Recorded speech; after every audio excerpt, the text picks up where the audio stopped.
Hello students, welcome to my YouTube channel. मी अज्ञात आनंद गुरु तुमचं माझ्या अज्ञा ई लर्निंग या चॅनलवर स्वागत करते. मला आज आपण आपला जो फर्स्ट चॅप्टर आहे इंट्रोडक्शन टू अवर कॉन्स्टिट्यूशन, त्याचे क्वेश्चन आन्सर्स आपण आजच्या व्हिडिओमध्ये कव्हर करणार आहोत. त्याआधी ज्यांनी चॅनल सबस्क्राईब नसेल केला त्यांनी प्लीज चॅनल सबस्क्राईब करा, बेल आयकॉनवर सुद्धा क्लिक करा आणि व्हिडिओ आवडल्यास व्हिडिओला लाईक करा, जास्तीत जास्त लोकांपर्यंत शेअर करा. तुमच्या काही क्वेरीज असतील तर त्या आम्हाला कमेंटमध्ये कळवा. चला तर मग स्टार्ट करूया आपल्या आजच्या व्हिडिओला. इंट्रोडक्शन टू अवर कॉन्स्टिट्यूशन आपला फर्स्ट क्वेश्चन आहे याचा. एक्सप्लेन द फॉलोइंग कन्सेप्ट, म्हणजे खाली काही आपल्याला कन्सेप्ट दिलेत ते आपल्याला एक्सप्लेन करायला सांगितलेत. First question, provisions of the constitution म्हणजे संविधानातील तरतुदी. ओके, त्याचा आन्सर बघूया. इट इज द बेसिक और fundamental law that is stated directly in the Constitution. Therefore, the rules and provisions in the Constitution are basic or fundamental law of the land. The government is bound to carry out the administration of the country as per the provisions of the Constitution. म्हणजे गव्हर्नमेंटला कॉन्स्टिट्यूशनमध्ये संविधानात ज्या काही तरतुदी आहेत, जे काही नियम आहेत ते पाळावे लागतात, ते फॉलो करावे लागतात. ठीक आहे. आणि कॉन्स्टिट्यूशनमध्ये बेसिक आणि फंडामेंटल्स काही लॉज आहेत, काही नियम आहेत जे रूल्स आपण सगळ्यांनी पाळले पाहिजेत. ओके, सो नेक्स्ट बघा. कॉन्स्टिट्यूशन डे म्हणजे संविधान दिन. आन्सर आहे याचं. Doctor Babasaheb Ambedkar was the chairman of the drafting committee. He was non as architect of the Indian Constitution. The Constitution Assembly enacted the Constitution and adopted it on 26 November 1949. This day, 26 November, is observed as Constitution Day. 26 November जो आहे हा दिवस constitution day म्हणून साजरा केला जातो. या दिवशी काय होतं तर या दिवशी कॉन्स्टिट्यूशनचे जे काही नियम होते किंवा जे संविधान होतं ते अंमलात आणण्यात आलं 26 नोव्हेंबर 1949मध्ये. ओके, आणि डॉक्टर बाबासाहेब आंबेडकर ह्या संविधानाचे शिल्पकार आहेत हे आपल्या सगळ्यांनाच माहिती आहे, राईट. नेक्स्ट बघूया. Discuss. A constituent assembly was establish. संविधान समितीची स्थापना केली गेली.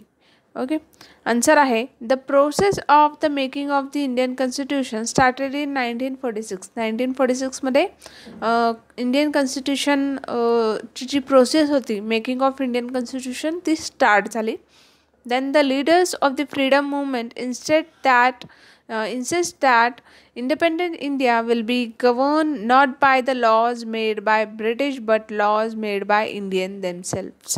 आणि जे नियम होते, ज्या नियमांच्या आधारे भारत म्हणजे इंडियाला जे रूल्स फॉलो करायचे होते तर ते रूल्स जे होते ते इंडियन्सने स्वतःच बनवावे, ब्रिटिशांचे ते असू नयेत असं जे लीडर्स ऑफ फ्रीडम होते त्यांचं म्हणणं होतं.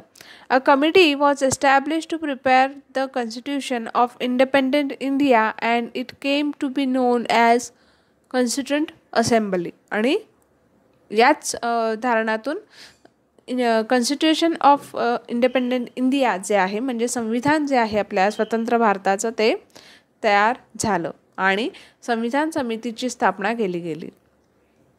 नेक्स्ट बघा. Second question. Doctor Babasaheb Ambedkar is called the architect of the Indian constitution. Doctor Babasaheb आंबेडकरांना भारतीय संविधानाचे शिल्पकार असं का म्हणतात? So the answer is doctor Babasaheb Ambedkar was the chairperson of the drafting committee.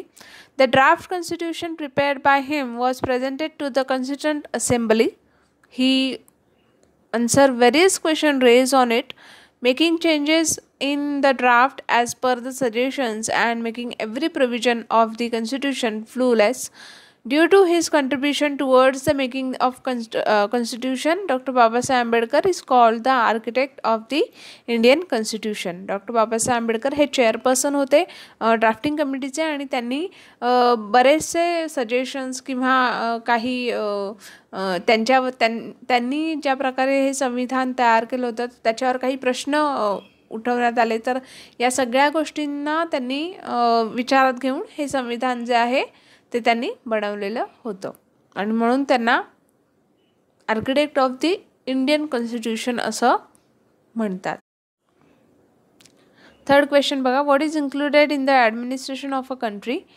Answer आहे याचं, the government has to make laws relating to several subject such as defending the boundaries, protecting the people from external aggression, eradication of poverty, creating employment, then education and health services, encouragement to commerce and industries, protection of the weaker sections, making policies for the progress of women, children and the tribal people etc.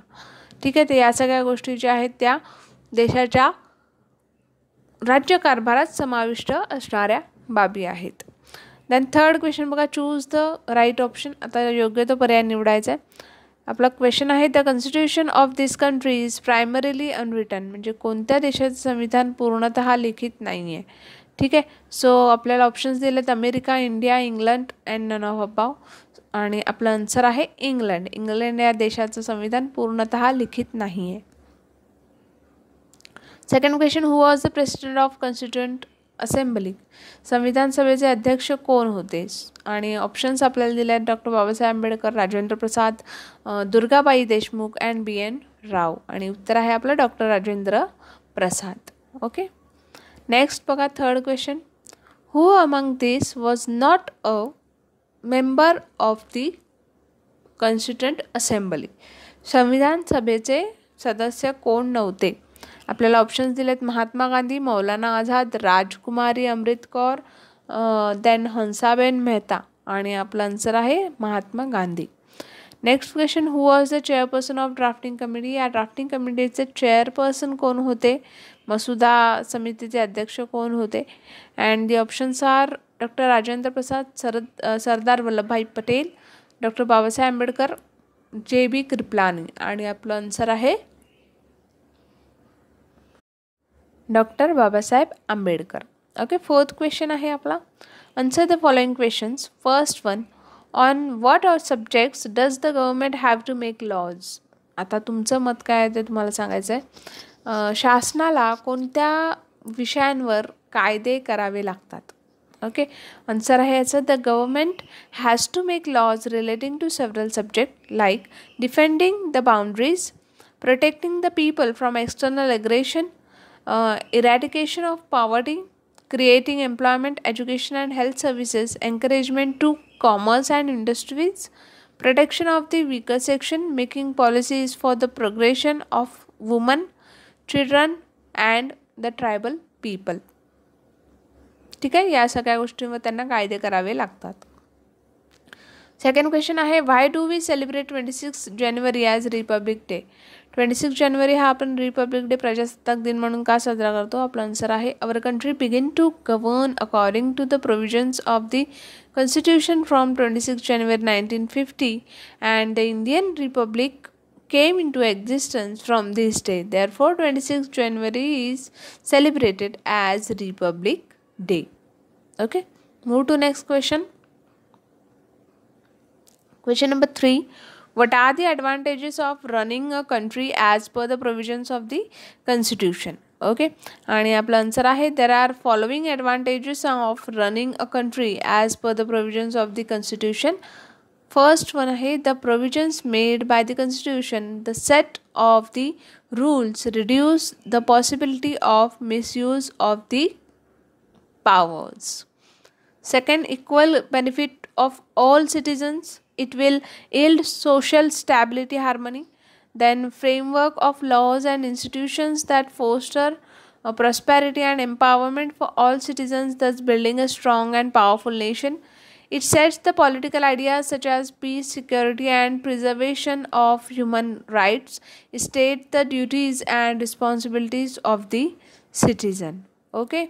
So friends, आपले question answers जे आहेत ते इथेच complete झालेले आहेत. Hope तुम्हाला आजचा जो व्हिडिओ आहे तो नक्कीच आवडला असेल. आणि ऑफकोर्स जर व्हिडिओ आवडला असेल तर चॅनलला नक्की सबस्क्राईब करा, बेल आयकनवर सुद्धा क्लिक करा, ज्यामुळे तुम्हाला अपकमिंग नोटिफिकेशन जे आहेत ते तुमच्यापर्यंत पोहोचतील. चला तर मग भेटूया आपण आपल्या नेक्स्ट व्हिडिओमध्ये. तोपर्यंत take care and have a good day.